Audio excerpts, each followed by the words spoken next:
Hey guys, Hawkeye here with a quick overview for Devoted Clerics, just for you to get a better idea for gear, powers, boons, etc.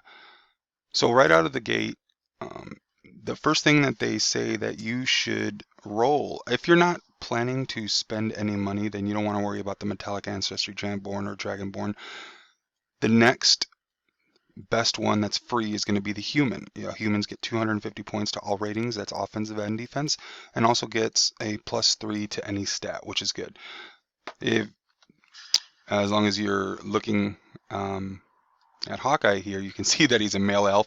I rolled Hawkeye like right out of the gate as soon as Neverwinter launched, so I didn't know any better, and there weren't any really good guides out there for rolling clerics, so I just went with the one that I thought looked cool. But for all intents and purposes, this is going to work out great.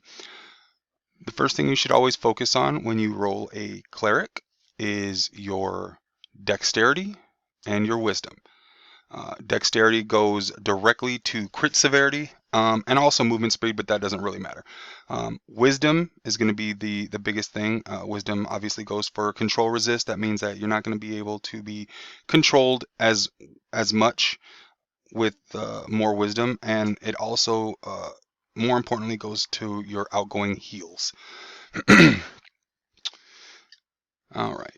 So the next thing that I'm gonna touch on is power and crit. As a cleric, you need to be able to always be focused on adding as much power as you can and as much critical strike as you can. Right now, my item score, power, and crit strike aren't as high right now because I don't have a companion out right now. So if I did, these would be higher, and I'll just show that to you real quick actually. So um, I'll bring out my normal companion. And now you can see I'm at 21,380. Power is up to 92,955, and crit strike is at 96,222. Like I said, power goes directly to the the heals that you give. So if you give somebody a heal, the more power you've got, the stronger the heal is going to be. The crit strike goes directly to your critical heals. So if you roll a good heal and it turns out to be a crit, that goes directly to how big the critical heal is going to be. Next thing I want to focus on is your powers. Um, you know what? Let me go back for a second. Obviously,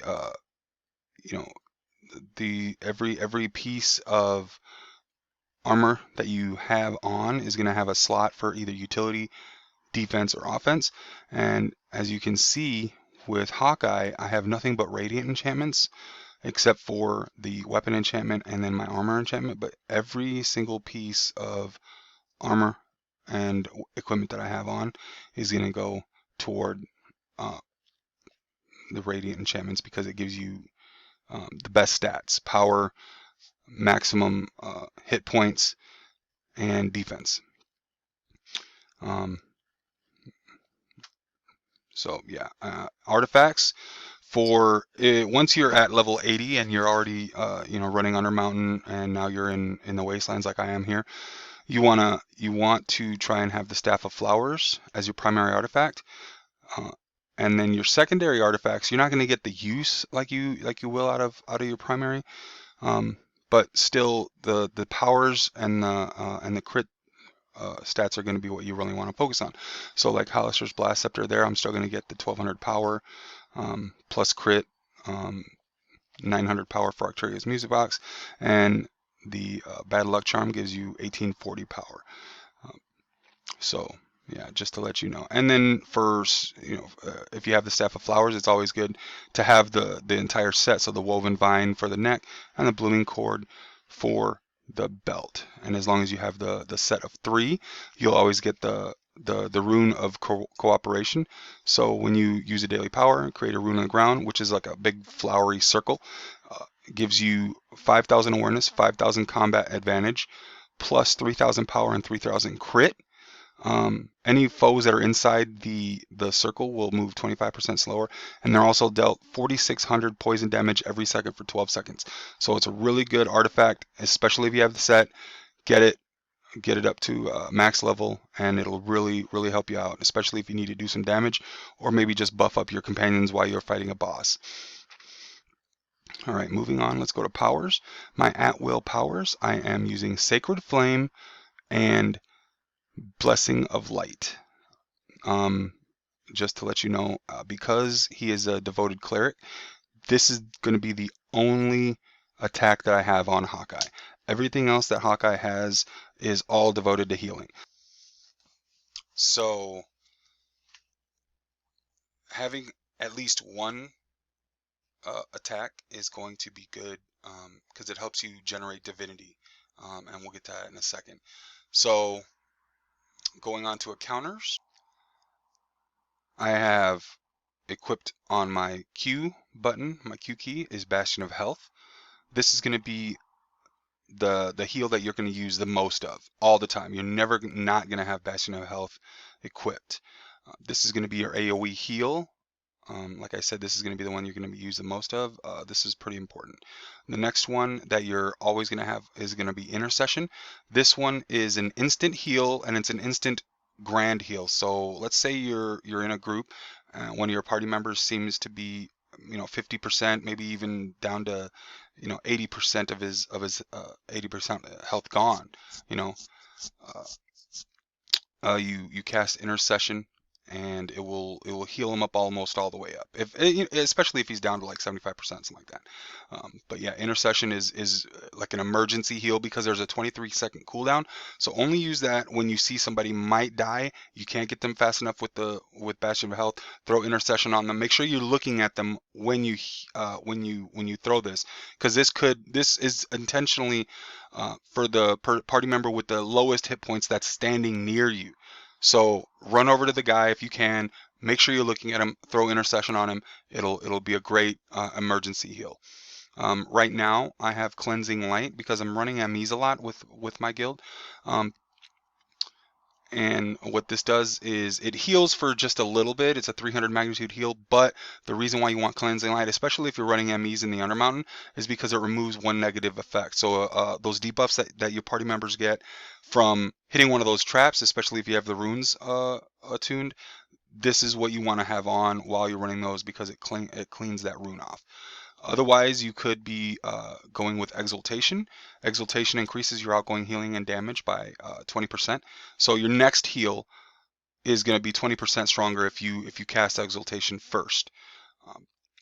And for dailies, Hallowed Ground, this casts a pretty big circle on the ground, and anybody standing in the circle, any of your allies standing in the circle, will receive 10% less damage while it's on the ground for that 12 seconds, but at the same time it also gives you a heal over time, which is nice. Then for your other daily power, you want to go with Guardian of Life. What it does is it casts an angel that comes down for the next 15 seconds.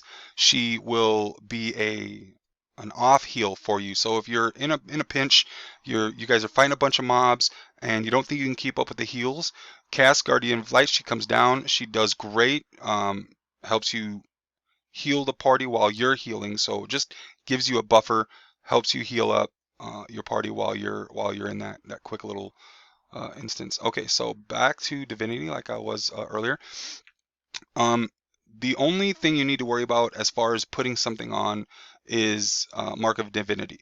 Now, Mark of Divinity works with your Divinity now with the new mod. Let's say you're in a group and one of your party members seems to be taking the most damage. Maybe your tank, seems to run in a lot. Maybe he's always, always getting the most damage from somebody. What you want to do is you want to go over to him, make sure you're looking at him. Tap the tab button quick, mark him. The way you'll know that he's marked is he'll have these little wings above his head. They'll be gold. And once you know he's marked, then if you hold the tab button down for any amount of time, it will send him a quick heal. Now, this is apart from your Bastion of Health and your Intercession. If you tap the tab button, like I said, if tap him, he's marked, and you hold the tab button after that for any amount of time, it will be a separate heal.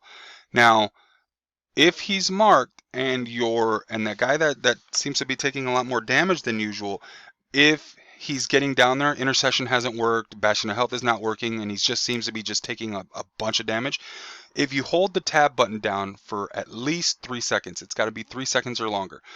If you're holding it for 3 seconds, it will be a giant heal. I mean, he could be down to like 80% of his, he could be down to, I'm sorry, 20% of his HP. If you're holding that button down, you get it a 3-second cast, it will just, it'll heal him all the way up.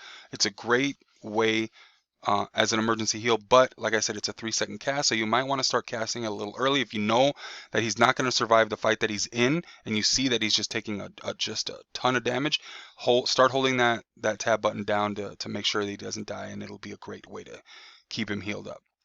Class features, expanded faith, which increases your divinity by 150% now, and desperate prayers. So whenever your divinity is below your maximum, you're below half of your maximum divinity, your heals are now 20% stronger.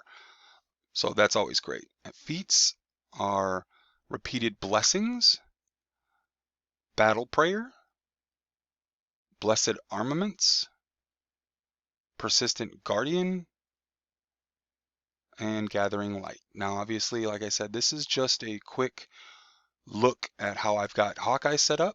You can always, definitely take a look and see if maybe you can set them up a little bit differently. You might like something else. All right, so let's go to boons. Now with boons, especially like I said earlier, with power and crit strike being what you really want to focus on for healers, I go straight up the tree, all the way up this side. As you can see, this is recruits training, which is going to be increases power by 250 per rank, and that is the same all the way up. And the next one I do is critical strike, and that goes all the way up the same way. All right, and so master's boons.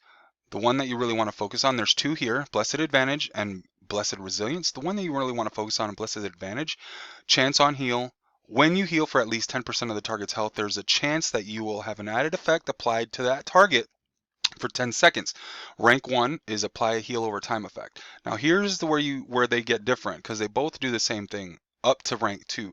Rank 1 gives you like I said, a heal over time, but rank 2 for Blessed Advantage gives you an increase power by 500 per rank. So if you have all the way up to rank 3, well, I mean, as long as you've got rank 2, you'll get 1,000. So up to rank 2, you'll get 1,000 for the 2 ranks that you've got.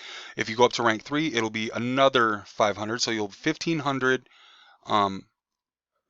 power for Blessed Advantage. And then if you go up to rank 3, there's a chance that you could reduce the recharge abilities by 2% per rank.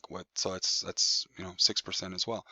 Blessed Advantage, it just increases their max health by 1,000 per rank, so that's 3,000 health HP. But in the grand scheme of things, 3,000 HP is really nothing. Hawkeye's HP is over 250k. 250,000 K. So 3,000 isn't really much. So Blessed Advantage, I believe is the better choice. And so yeah, that's Hawkeye in a nutshell.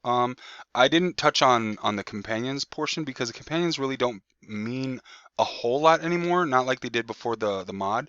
There are some out there that give you outgoing healing bonuses, like you see my Neverwinter Guard 2.4 outgoing healing. Baby Polar Bear, Ion Stone of Radiance, the Cell Sword, and the Minstrel, they all give you an outgoing healing effect. So you probably just want to check them out, see what you think about them. I obviously still have all of these guys because the outgoing healing is always going to be better for Cleric. But yeah, that's it. So I hope you guys enjoy it. Thanks for watching, and see you later.